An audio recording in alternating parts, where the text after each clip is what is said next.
Mesdames et messieurs, bonjour. Je profite de mon jardin pour faire cette petite vidéo. Je voudrais juste dire ici un petit rappel des faits, mesdames et messieurs, un petit rappel des faits. Nous avons fait partir Ali Bongo pour incompétence notoire. Je me répète encore. Nous avons fait partir Ali Bongo pour incompétence notoire. Et aujourd'hui, nous avons perdu 3 îles Mbagni. 3 îles. Et depuis la perte de ces îles-là, il y a certains qui ricanent dans les chaumières. Mais il n'y a rien de rigolo. C'est comme si on vous amputait un membre. Non seulement sur le plan physique et sur le plan spirituel, ça a des conséquences.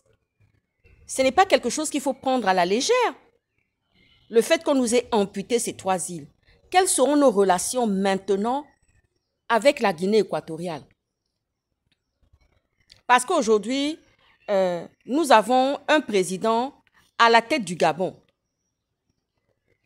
Nous avons aujourd'hui un président, c'est-à-dire que même si on ne l'a pas élu, moi particulièrement, je ne suis pas allée voter pour ce candidat, ni pour ce président élu et installé au pouvoir, qui a fait une investiture à grande pompe, avec des cérémonies sacrificielles, avec des cérémonies spirituelles, venant du terroir et des ancêtres. C'est ça qu'on est venu nous montrer. Mais quand même, nous avons quelqu'un qui est là. Il y a quelqu'un que les Gabonais ont voté à 94%, qui sont venus mettre au pouvoir. Mais il y a une chose quand même. Il y a une chose qui est vraie et qui est là, c'est que nous nous sommes battus. Les mémoires sont-elles déjà entachées? Les mémoires ont-elles déjà oublié que nous avons fait partir Ali Bongo pour incompétence notoire? Ali Bongo n'a plus été au pouvoir, nous l'avons fait partir pour cette incompétence notoire. Et les gens de dire, oui, mais quand il était là, certes, il avait cette incompétence notoire, mais au moins les frontières étaient protégées. Nous savons que du temps de Ali Bongo, du temps du feu président Omar Bongo, son père, et de lui-même le fils Ali Bongo, les frontières étaient protégées. Les frontières étaient sécurisées. On n'y entrait pas n'importe comment. On n'y sortait pas aussi n'importe comment. C'est même devenu une légende. C'est même devenu une légende, les frontières du Gabon. Enfin, c'était devenu, parce qu'aujourd'hui, ce n'est plus le cas. Aujourd'hui, ce n'est plus le cas. Il y a des gens qui viennent de manière nocturne faire des promenades. Il y a des gens qui rentrent, qui sortent de nuit comme de jour. Des gens viennent faire des promenades parce que, bon, c'est devenu un gruyère. Le Gabon a perdu énormément en influence, en puissance. Et oui, le Gabon a énormément perdu en influence et en puissance. Quels sont les rapports que nous allons avoir? Quels sont les rapports de voisinage que nous aurons avec la Guinée équatoriale? Quels sont ces rapports-là? Voilà, c'est ça qu'on veut savoir aujourd'hui. Parce qu'aujourd'hui, on a l'impression que nous n'avons pas, les Gabonais n'ont pas élu un président à 94%. Normalement, ce n'était pas du rôle du porte-parole de venir nous faire un communiqué laconique pour nous dire que nous avons pris acte. Ce n'était pas le rôle de la porte-parole de venir nous sortir cela. On aurait voulu que lui-même là, qui est parti vendre l'île là, qui est parti faire des ententes là, que nous on ne sait même pas comment ça s'est passé, mais qu'il sorte justement pour venir nous expliquer quelque chose. Maintenant, celui que vous avez élu à 94% là, il n'est pas... Parce que quand on est père de famille là, quand on est responsable d'une maison là, quand il y a problème là, c'est toi qui sors devant. Ah oui, la honte et la confusion s'est abattue. Au lendemain des élections présidentielles du Gabon, j'avais dit comme ça, la confusion est pour les Gabonais. Ça n'a pas tardé. Ça n'a pas tardé. Voici que la confusion est venue tomber sur vous.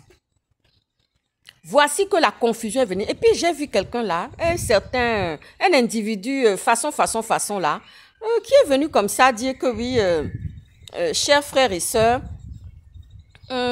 Ne vous inquiétez pas. Juste à 2 jours, 3 jours, là où on a perdu lui, où on a été amputé, là, il est sorti comme ça pour nous dire que oui, chers frères et sœurs, il n'y a pas de problème, il n'y a aucun problème. Je n'ai même pas envie de citer le nom de cette personne, parce que cette personne-là, quand elle est venue mettre commentaire dans ma vidéo, là, je l'ai bloqué en même temps. Je l'ai bloqué, comme ça tu ne viendras plus mettre quelque chose sur mon truc, là. Et dis donc, mais c'est incroyable ça. Mais vous allez voir les conséquences de ça. Ça, on ne va même pas se fatiguer de parler. Père de famille, là, celui que vous avez élu, là, celui que vous avez voté, là, celui que vous avez élu pour dire que oui, celui que vous avez élu, là, pour dire que oui, c'est lui maintenant qui est devenu le père de la nation, le commandeur, le chef de l'État, le chef des armées, là. Mais pourquoi il n'est pas sorti? Pourquoi il n'est pas sorti pour venir consoler la population gabonaise? Quels sont les rapports et les contacts maintenant? Parce que ça, là, c'est une amertume. Ça, là, c'est une haine. Et n'oublions pas le passé. Parce que c'est le passé qui construit quelqu'un. Souvenez-vous de comment les Équato-Guinéens, on les soutenait. Comment les salaires étaient payés là-bas, comment Omar Bongo déversait de l'argent là-bas et comment est-ce qu'on soutenait l'économie. Nous avons soutenu l'économie de la Guinée équatoriale parce que les femmes de la Guinée équatoriale, là, elles venaient faire du ménage chez nous. Elles venaient travailler chez nous. Tu voyais les maisons comme ça, c'était elles qui étaient les nounous, c'était elles qui étaient les femmes de ménage. Nous avons soutenu et elles gagnaient de l'argent au Gabon, sur la terre gabonaise, et elles partaient investir ça au Gabon, en Guinée équatoriale, pardon. Tout l'argent que les femmes, les Équato-Guinéens venaient gagner et travailler et prendre au Gabon, là, en travaillant là. Mais vous pensez qu'elles allaient investir ça où? Elles allaient investir ça dans leur pays. L'investissement était fait dans leur pays. Mais aujourd'hui, là, on n'a vu personne sortir. C'est comme si le fauteuil est libre. Vous voyez ce que je vais dire, non? C'est comme si le fauteuil est libre et il n'y a personne pour venir parler. Voilà, c'est comme si on est orphelin là, c'est-à-dire personne n'est venu donner des explications. Vous voyez, non? Cette Guinée équatoriale là, elle n'est pas aimée par la France, hein? Les autorités de la Guinée équatoriale là ne sont pas du tout en odeur de sainteté avec la France. Mais toi qui as reçu baiser sur le front là, toi qui as reçu baiser sur le front, toi qui as reçu le baiser sur le front de Macron là, ça veut dire que c'est tout le baiser des autorités françaises, quoi. C'est ce que ça veut dire. Parce que quand le blanc fait quelque chose là, c'est jamais anodin. Ce n'est jamais anodin. Toi qui as reçu baiser sur le front là, tu as dit quoi? Tu es parti parler quoi? Jusqu'aujourd'hui là, on ne t'entend pas sortir. Il n'y a pas un discours justement à la nation. Discours à la nation. Discours à la population gabonaise pour leur distiller et leur dire quelque chose. C'est-à-dire que tu ne viendras plus dire quelque chose. Parce que depuis le temps, on dit que oui, l'homme l'a menti. L'homme l'a menti, l'homme l'a menti. Non, non, non, non, non, c'est lui que nous avons voté. Nous voulons que notre pays soit reconstruit. Mais qu'est-ce qui est en train d'être reconstruit là?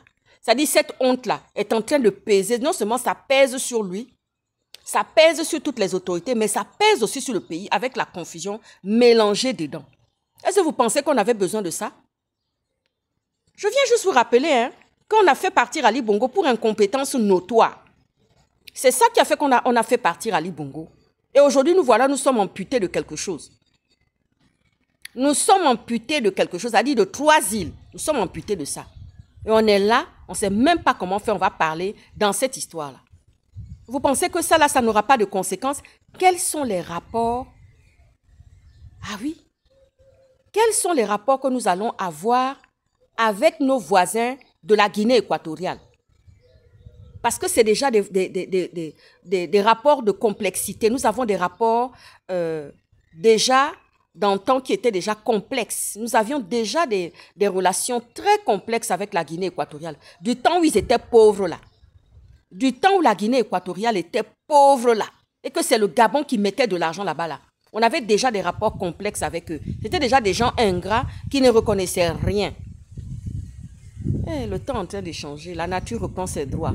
En tout cas. Donc voilà ce que je voulais dire aujourd'hui, mesdames et messieurs.